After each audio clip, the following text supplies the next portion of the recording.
Oke, selamat pagi. Assalamualaikum warahmatullahi wabarakatuh. Kuliah kita kali ini akan membahas tentang konvergensi media dan ruang redaksi. Baik, langsung aja. Saya akan share screen untuk materinya. Oke, ini dia.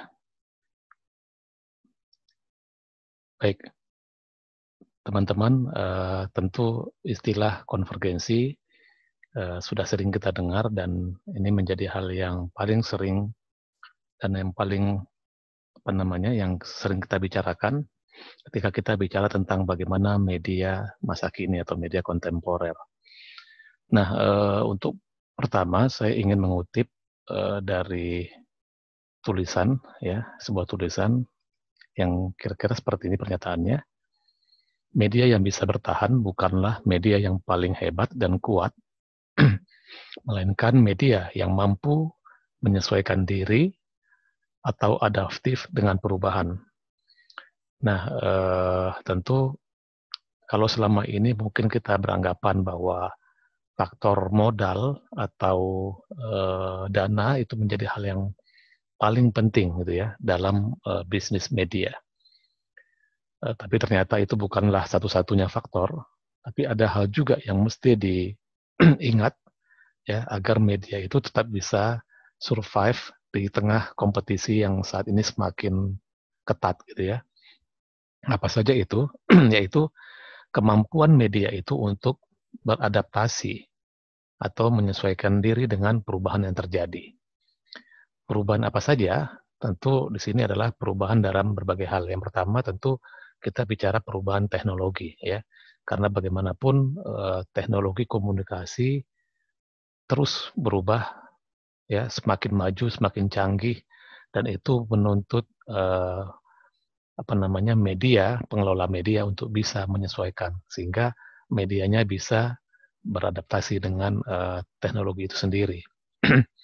Kemudian harus bisa juga beradaptasi dengan perubahan konten gitu ya, bahwa bagaimana isi media itu juga semakin hari terus berubah, terus berkembang gitu ya, seiring dengan perubahan yang terjadi juga pada perilaku konsumen atau pembaca ataupun penonton ya, atau audiens dari media itu sendiri. Nah, perubahan-perubahan itu harus bisa dilihat, harus bisa diantisipasi sehingga media itu bisa menyajikan konten-konten yang memang sesuai dengan apa yang diharapkan. Tentu bisa mencapai target penonton atau target audiens yang dia inginkan. Nah, karena itulah adaptasi itu menjadi sebuah hal yang paling penting dalam bisnis media saat ini. Nah, kemudian kita bicara tentang media, bahwa media itu punya dua fungsi. Yang pertama adalah sebagai institusi bisnis atau sebagai industri komersial, ya. Yang kedua adalah media sebagai institusi sosial. Nah, tentu ini berbeda. Kalau kita bicara kita bicara tentang media dalam konteks kekinian, ya, untuk konteks Indonesia saat ini, maka kita akan lebih banyak bicara tentang media dalam konteks komersial. Karena bagaimanapun media yang paling banyak diakses saat ini adalah media-media yang memang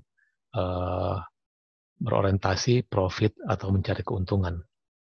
Ya, jadi media sebagai industri komersial itu adalah media yang memang ditujukan untuk kepentingan pasar, ya, menganut prinsip menganut prinsip kehidupan pasar bebas, dan karena itu pengelolaannya juga disesuaikan dengan motivasi komersial itu sendiri.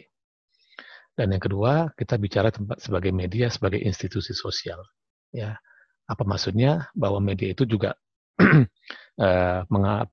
menyandang fungsi sosial, gitu ya, di mana dia harus berorientasi mengutamakan kepentingan sosial atau kepentingan publik.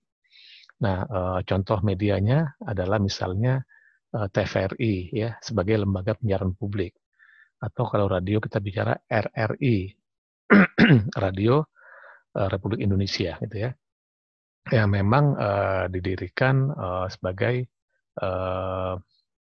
untuk kepentingan publik, gitu ya, lembaga penyiaran publik. Dan tentu mereka tidak mengutamakan prinsip ekonomi di situ, melainkan harusnya lebih mengutamakan kepentingan publik dalam menyajikan konten-kontennya. Nah,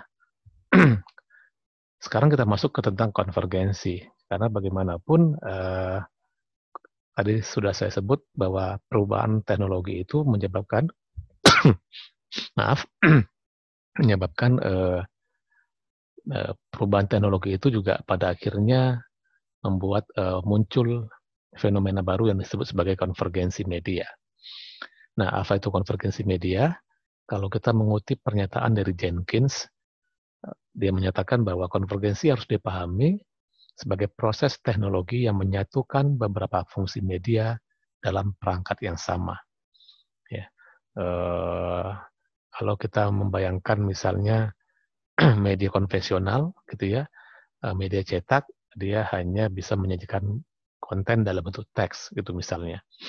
Nah, kalau sekarang kita misalnya membuka website media online, media berita misalnya, nah kita di situ bisa menemukan berbagai bentuk format, berbagai bentuk format penyajian berita, ya. Misalnya dalam bentuk teks, kita juga bisa lihat dalam format video di situ, dan format audio, dan seterusnya. Nah, berbagai format tersebut itu bisa menyatu dalam sebuah perangkat yang sama. Itu adalah contoh bagaimana konvergensi yang terjadi di sebuah media online yang berbasiskan jurnalistik, ya, atau media jurnalistik. Tentu ini yang sekarang sedang berkembang, gitu ya.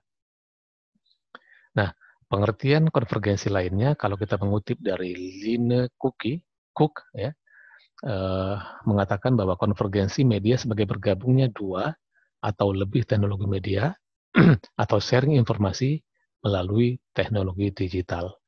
Nah, ini juga bagaimana lagi-lagi konvergensi itu memang tidak bisa dilepaskan oleh semakin canggihnya teknologi, ya, semakin mudahnya teknologi itu membuat kita semakin bisa menyesuaikan dan memudahkan kita dalam memproduksi sebuah konten dan seterusnya. Nah, tentu kalau tadi kita bicara konvergensi dalam bentuk mikro, gitu ya, bahwa itu tidak terlepas dari teknologi yang pada akhirnya itu berdampak terhadap bagaimana media menyajikan konten-konten yang disajikan kepada khalayak atau audiensnya. Nah, konvergensi juga bisa dilihat dalam konteks makro atau lebih luas. Ya, ini sebagai konsolidasi media outlets oleh para konglomerat. Dalam konteks ini, konvergensi terjadi karena para konglomerat yang awalnya hanya memiliki satu media, ya, meskipun dia berbeda-beda, gitu ya. Kemudian konvergensi itu menyebabkan pengusaha itu bisa membeli beberapa platform media sehingga pada akhirnya bisa menjadi satu kesatuan kepemilikan, gitu ya. Jadi itu yang terjadi sekarang, gitu ya. Konvergensi itu kalau kita bicara dalam konteks pengertian ini, maka kita juga akan bicara tentang bagaimana praktik konglomerasi yang terjadi dalam bisnis media. Nah, konglomerasi itu bisa terjadi karena memang adanya konvergensi itu. Berbagai platform media, ya, baik itu misalnya cetak, radio, televisi, online, dan seterusnya, itu yang tadinya berdiri sendiri-sendiri, pada akhirnya mereka bisa disatukan ke dalam satu kepemilikan, dan dalam pengelolaannya itu juga bisa disinergikan, ya, disatukan, sehingga itu melahirkan sebuah praktik konvergensi yang tentu saja sangat menguntungkan buat bisnis media. Dalam hal ini adalah menguntungkan buat si pengusahanya. Nah, kenapa sih muncul konvergensi? Ya, jawabannya adalah karena audiens itu semakin terfragmentasi, ya. Audiensnya semakin banyak, seleranya semakin banyak, tapi kemudian mereka terfragmentasi ya ke dalam berbagai selera, minat dan keinginan dan seterusnya.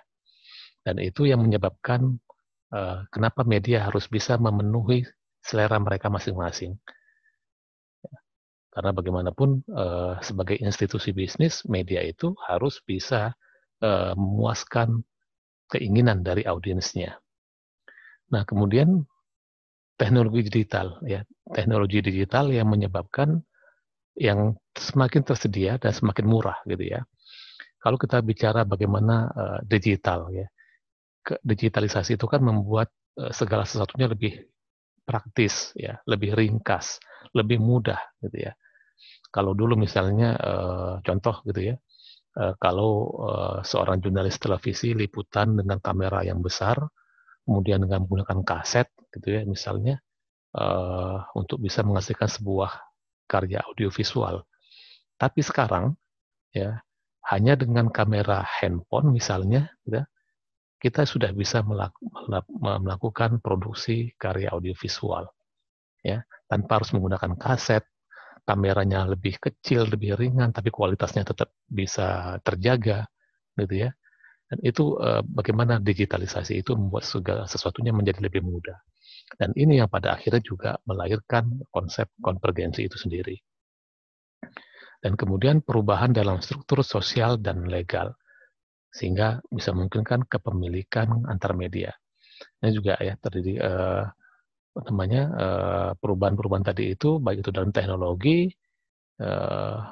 ya, pada akhirnya juga terjadi perubahan juga dalam struktur kehidupan masyarakat, ya.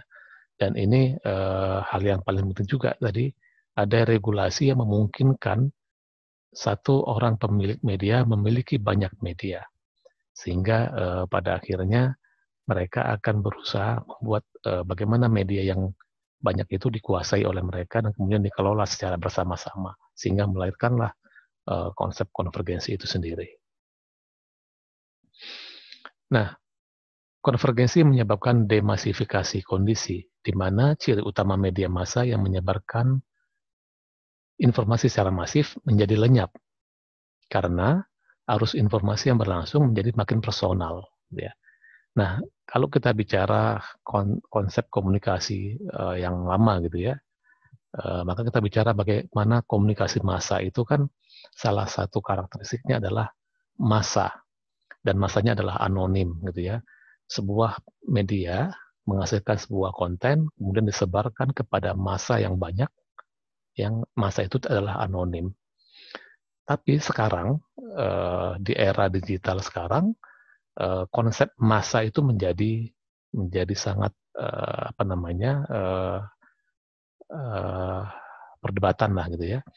Bahwa ternyata konten media sekarang nggak hanya sekedar bisa ditujukan untuk kepentingan massal atau untuk kepentingan secara massal gitu ya, tapi juga konten-kontennya bisa diarahkan untuk bisa memenuhi selera pribadi orang, selera setiap orang gitu. Jadi pesan kontennya semakin personal ya, tidak lagi ditujukan untuk masyarakat khalayak luas, tapi bisa semakin diarahkan sesuai dengan menyesuaikan dengan minat, selera, dan keinginan dari audiens itu sendiri.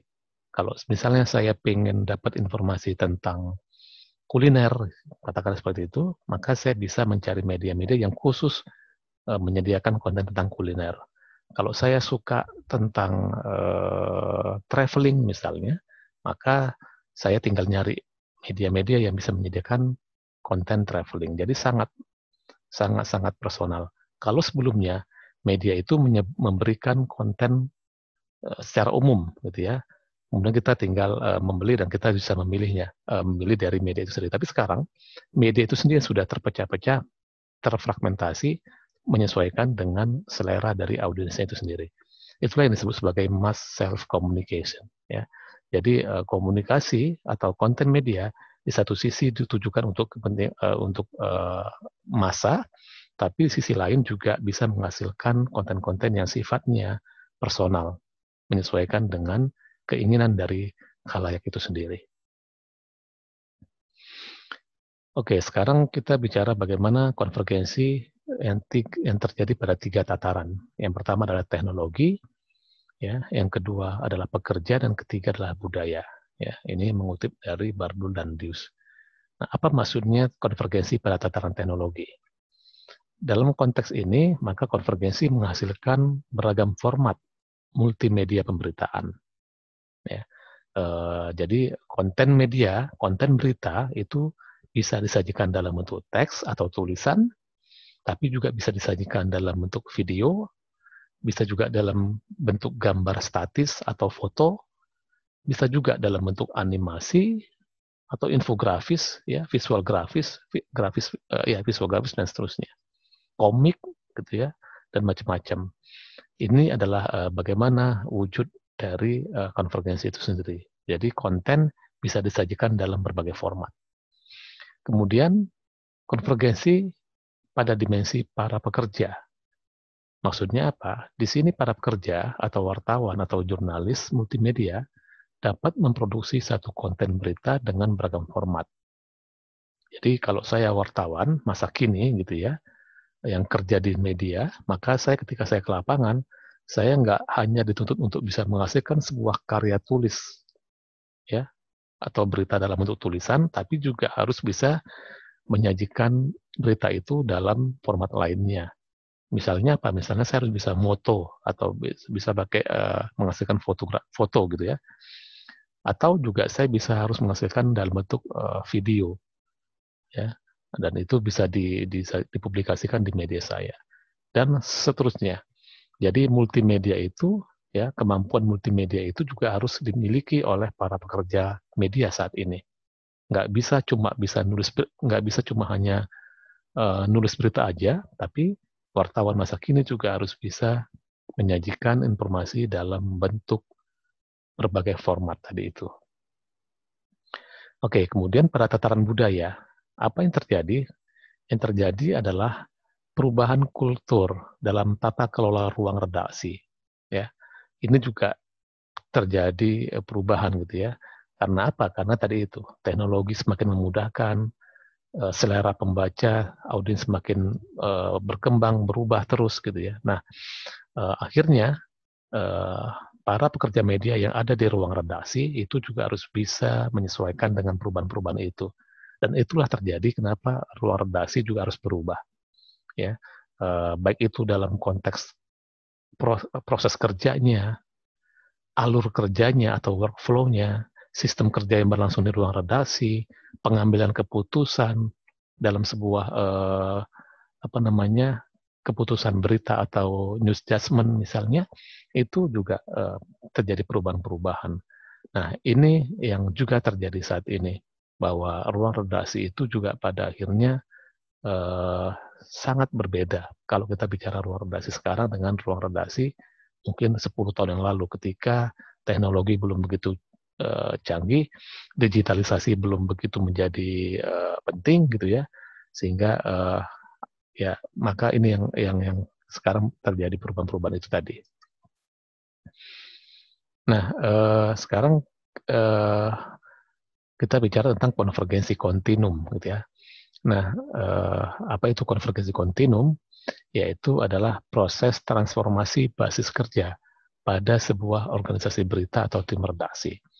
Nah, tadi kita sudah sempat bahas bagaimana konvergensi itu juga terjadi dalam ruang redaksi. Terjadi perubahan-perubahan dalam cara kerja, dalam alur kerja, ya, yang terjadi di ruang redaksi. Nah, konvergensi kontinum ini ingin menggambarkan bagaimana tahapan-tahapan yang terjadi dalam konvergensi itu di ruang redaksi. Nanti kita lihat ada apa saja di situ gitu ya.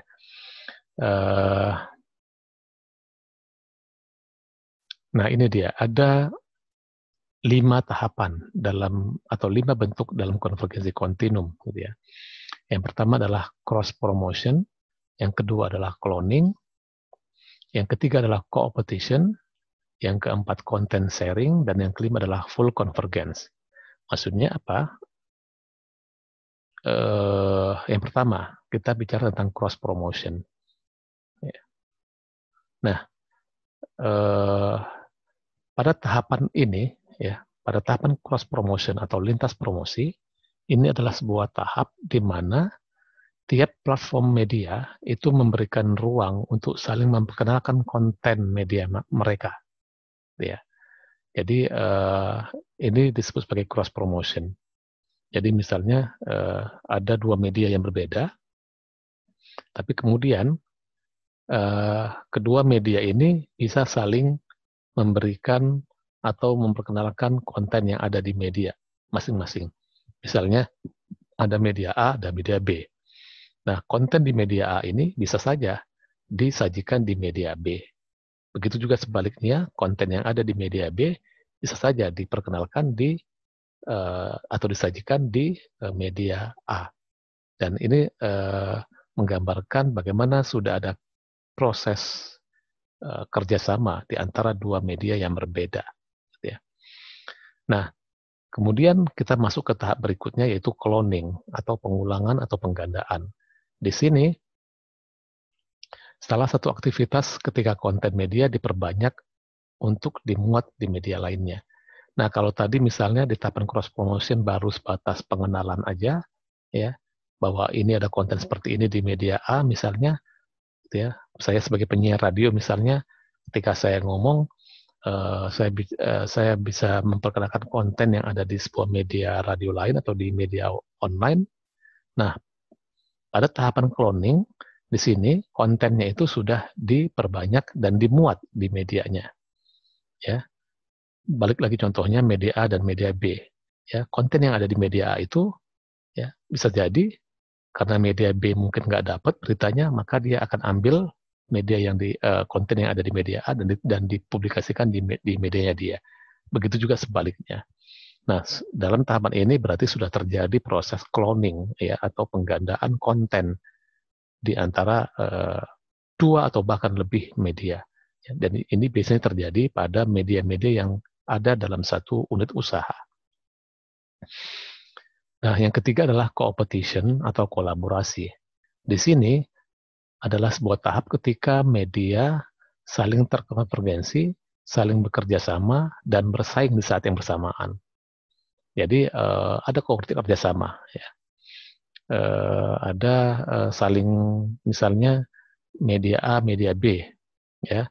Mereka membuat kolaborasi untuk sebuah liputan tertentu, katakanlah misalnya liputan investigasi.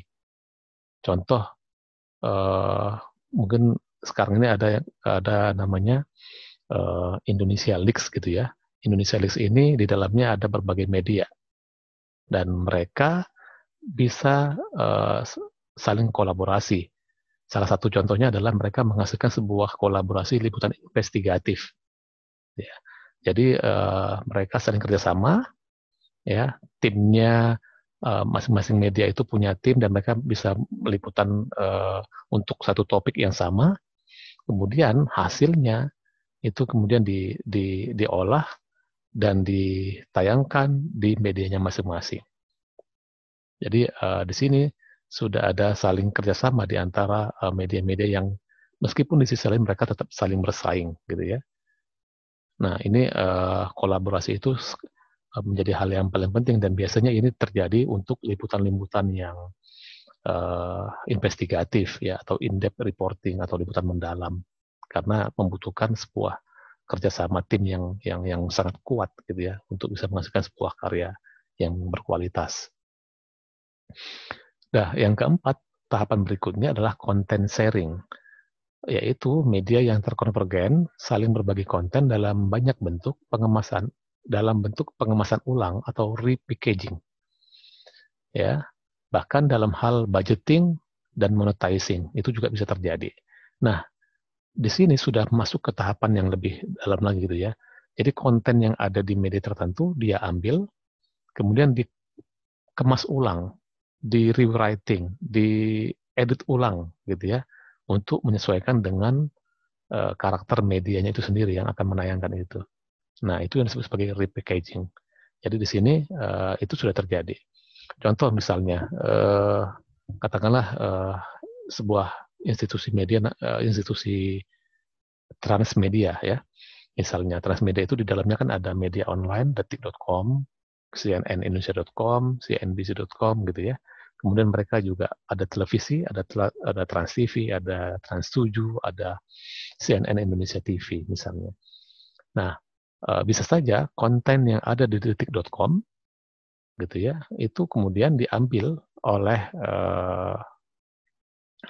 cnnindonesia.com dan kemudian diedit ulang naskahnya menyesuaikan dengan tipikal media CNN itu sendiri, gitu ya, misalnya. Atau tayangan di Trans TV, sebuah berita ya yang sudah tayang di Trans TV, kemudian karena orang CNN TV-nya butuh, mereka pakai itu materinya, kemudian mereka minta source-nya ya, audio materi videonya, naskahnya, kemudian sama mereka diedit ulang, baik itu naskahnya maupun audio visualnya. Dan kemudian hasil repackaging itu ditayangkan di media CNN TV. Nah, ini ada contoh bagaimana content sharing yang terjadi di berbagai media. Ya. Dan lagi-lagi ini biasanya terjadi di media yang satu kepemilikan, gitu ya. Dan kita tahu bahwa di Indonesia sekarang kan media itu semuanya terkonglomerasi, terhimpun ke dalam satu unit usaha yang besar, gitu ya. Kita bisa bicara contohnya MNC, gitu ya. MNC itu di dalamnya banyak sekali media, baik itu media cetak, online maupun televisi. Transmedia juga begitu. Apalagi Viva, ya, Viva News yang di dalamnya ada TV One, Antv dan seterusnya. Ada juga MTech gitu ya yang memiliki media SCTV dengan Indosiar, gitu ya, dengan berbagai media lainnya gitu ya. Media itu sudah saling menyatu dan mereka bisa saling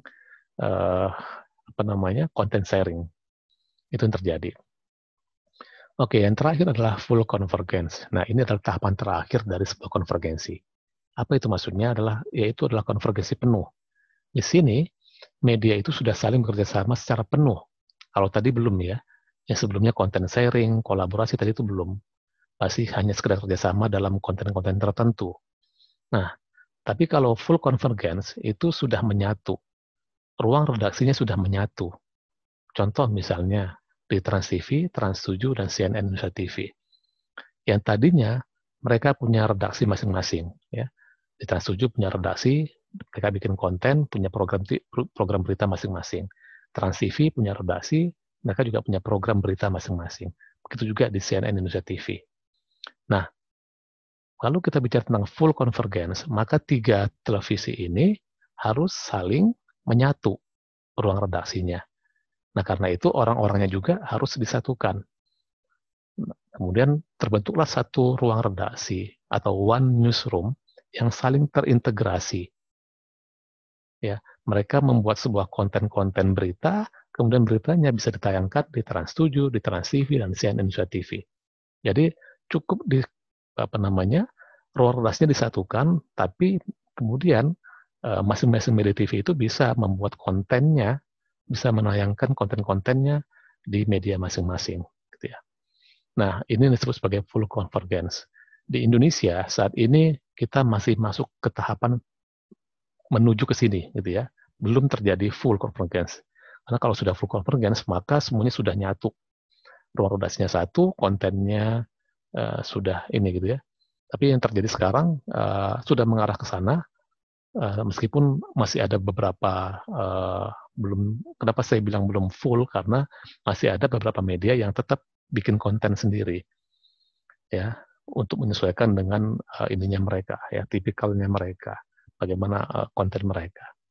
Tapi kedepannya full convergence ini bakal terjadi, seluruh media bakal seperti ini, dan ini terjadi nggak cuma di Indonesia tapi juga di media-media di luar negeri juga sama. Oke, kemudian kita bicara tentang konvergensi jurnalistik ya. Kalau tadi kita sudah bicara konvergensi newsroom ya, atau ruang redaksi.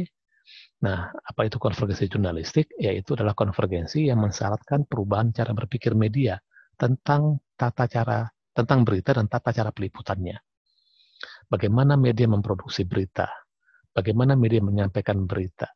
Itu terjadi perubahan. Ya, itu yang disebut sebagai konvergensi jurnalistik.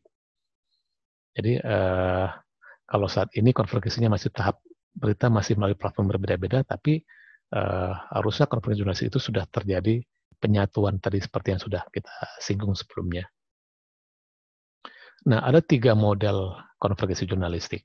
Yang pertama adalah konvergensi newsroom, konvergensi news gathering, dan konvergensi konten. Ini saya kutip dari Grant and Wilkinson.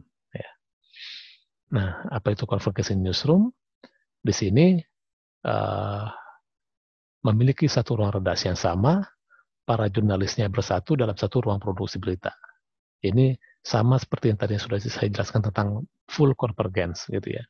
Jadi konvergensi yang memang penyatuan yang sudah terjadi di ruang redaksi, gitu juga wartawannya. Dan di sini sudah terjadi penyatuan. Para jurnalis ini juga mengerjakan tugas berdasarkan keperluan dan kepentingan pasar, tidak saling membelakangi namun saling bekerja sama dalam satu tujuan. Ya, jadi tetap bagaimana arahnya adalah bagaimana menghasilkan sebuah konten-konten yang bagus, yang bisa mendapatkan klik yang banyak, yang bisa mendapatkan rating yang tinggi, gitu kan? Dan tentu itu yang tujuan akhirnya. Bagaimanapun karena ini adalah bisnis media, maka seberapapun kita menghasilkan sebuah liputan, tetap saja ujung-ujungnya adalah bagaimana kita bisa menghasilkan sebuah konten yang memang dibaca oleh orang banyak, ditonton oleh sebanyak-banyaknya penonton, dan seterusnya. Oke, tadi itu adalah konvergensi newsroom. Kemudian adalah konvergensi news gathering. Dalam menjalankan model ini, seorang jurnalis dituntut untuk mencapai tingkatan multitasking. Tadi ya, bahwa media sekarang, jurnalis sekarang dituntut punya kemampuan multimedia mindset, gitu ya. Cara pikirnya sudah harus digital, nggak lagi sekedar manual, nggak lagi cuma bisa nulis berita, tapi kita harus bisa juga menyajikan berita dengan format-format yang beragam.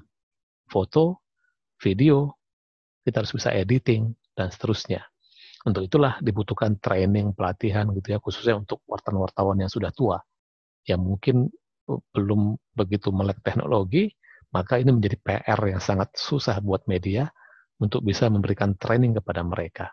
Tapi kalau untuk jurnalis-jurnalis yang baru gitu ya, yang sudah masuk kategori millennials misalnya, mungkin dia sudah punya kemampuan itu karena dia sudah terbiasa. Tapi tantangannya adalah untuk jurnalis-jurnalis tua yang sudah lama, yang terbiasa dengan kenyamanan bekerja dengan tulisan. Nah, mau nggak mau, suka nggak suka, mereka juga harus bisa menyesuaikan dengan perubahan ini. Dan yang ketiga adalah konvergensi konten atau konvergensi isi. Di sini kita bicara tentang bagaimana tadi ya, kontennya harus bisa disajikan dengan mengombinasikan antara teks, gambar, audio, video, blog, podcast, dan seterusnya. Ini juga terjadi gitu ya.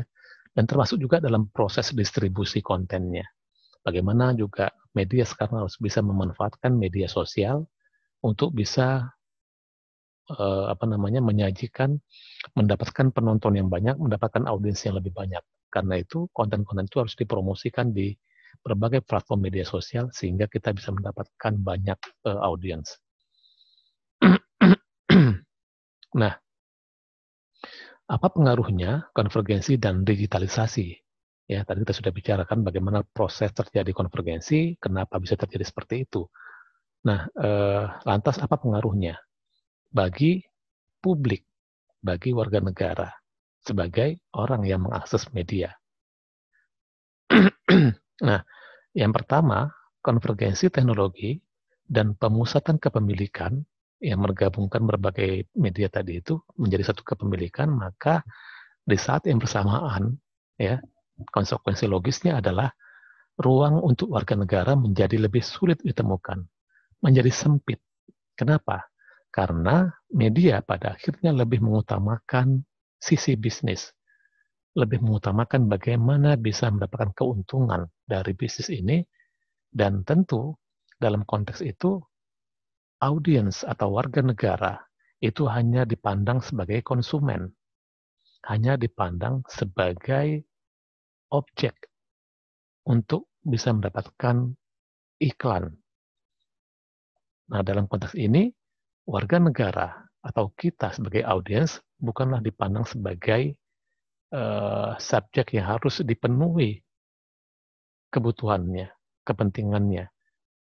Jadi kepentingan publik dalam hal ini menjadi terpinggirkan, dikalahkan oleh kepentingan kepemilikan, kepentingan pemilik medianya, kepentingan bisnis dari media itu sendiri. Yang kedua, kepentingan industri itu menjadi semakin besar, ya, meninggalkan ruang kecil untuk warga negara, ya, sama seperti yang tadi. Jadi lagi-lagi faktor komersial, keuntungan itu menjadi hal yang sangat-sangat dominan, diutamakan kepentingan dibandingkan dengan mengutamakan kepentingan masyarakat. Apa itu kepentingan masyarakat? Misalnya bagaimana menyajikan informasi yang sehat, informasi yang berkualitas, informasi yang mencerahkan, yang bisa mengadvokasi publik, yang bisa menjadi tuntunan, kira-kira gitu ya. Nah, itu yang ditinggalkan karena apa? Karena kalah oleh selera rendahan yang sekarang sangat mendominasi karakter atau perilaku dari audiens itu sendiri. Dan kalau media hanya lebih mengutamakan itu, maka disitulah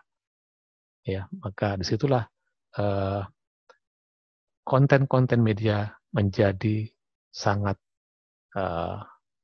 menjadi tidak berkualitas karena hanya lebih mengutamakan unsur bisnis di situ. Yang ketiga, homogenisasi informasi. Ya, perusahaan-perusahaan media hanya perlu satu ruang redaksi untuk berupa kanal. Dan akhirnya juga mereka bisa menyelaraskan isu-isu. Nah, ini sebuah anomali ya. Sekarang kita lihat bagaimana banyak sekali media yang muncul, banyak sekali kita punya pilihan banyak media gitu ya untuk bisa mendapatkan informasi-informasi. Tapi lucunya adalah banyaknya media tidak menjamin informasi yang kita terima itu beragam. Banyaknya media tidak menjamin kita mendapatkan informasi yang banyak tentang konten-konten tertentu. Yang terjadi adalah homogenisasi, penyeragaman. Ya, kalau sekarang misalnya di TV ada satu program hiburan yang lagi tenar, ratingnya tinggi, pasti media lain akan ikut-ikutan. Ya, misalnya di media A lagi heboh drama Korea, ratingnya tinggi, maka media lain A, B, C, D ikut-ikutan nayangin drama Korea. Di TV lain lagi nayangin program dangdut, ratingnya tinggi, maka TV lain juga bikin program-program dangdut yang sama, yang mirip-mirip, supaya dapat rating yang tinggi. Jadi itu yang terjadi, homogenisasi.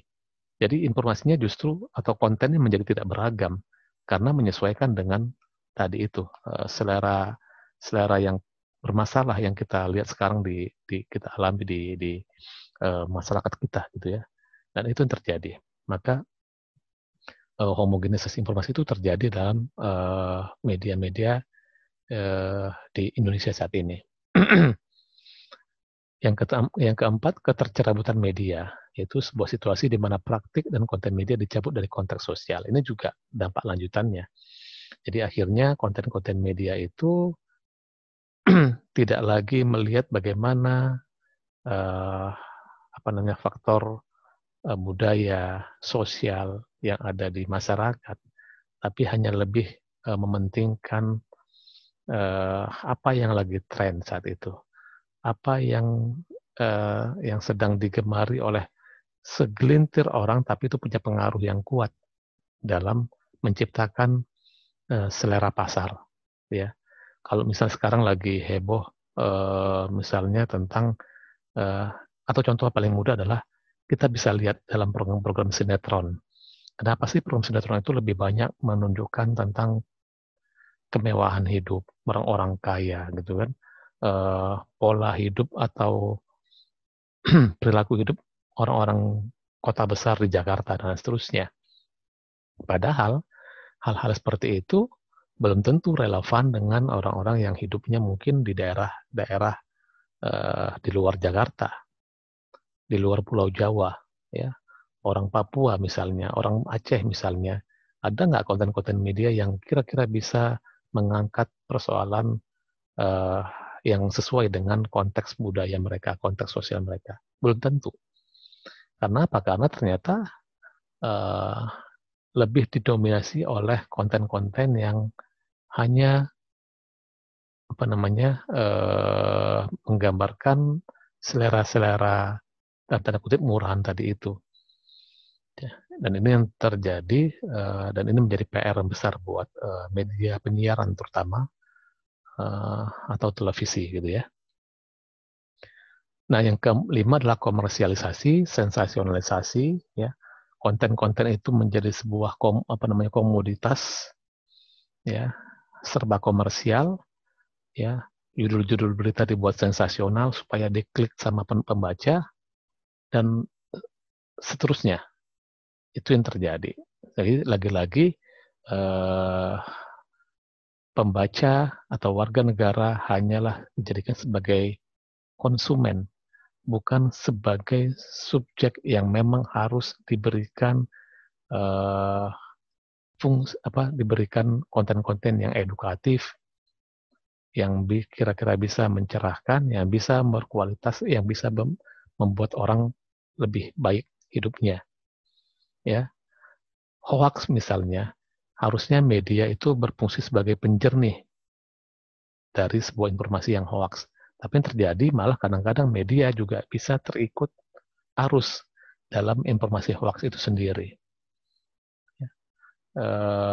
Itu yang terjadi sehingga pada akhirnya media itu menjadi sebuah ya apa namanya PR besar, ya. Bagaimana teknologi semakin maju, kemudian kepemilikan yang semakin media semakin dimiliki oleh segelintir pihak, dan ini menjadi PR yang besar. Karena apa? Karena konten-konten media pada akhirnya hanya lebih mengutamakan faktor komersialisasi ketimbang faktor mengutamakan kepentingan publik yang bisa mencerahkan, yang bisa mengedukasi, yang bisa mengadvokasi dan seterusnya. Ini yang menjadi tugas besar buat media saat ini di tengah digitalisasi dan di tengah persaingan media. Bahkan persaingan media nggak cuma sesama media, tapi juga bersaing dengan media sosial. Baik, ini dia apa namanya sebagai pengantar untuk materi konvergensi. Kita bisa perdalam lagi dalam diskusi di ruang kelas gitu ya. Baik, terima kasih. Semoga bermanfaat. Saya tutup. Assalamualaikum warahmatullahi wabarakatuh.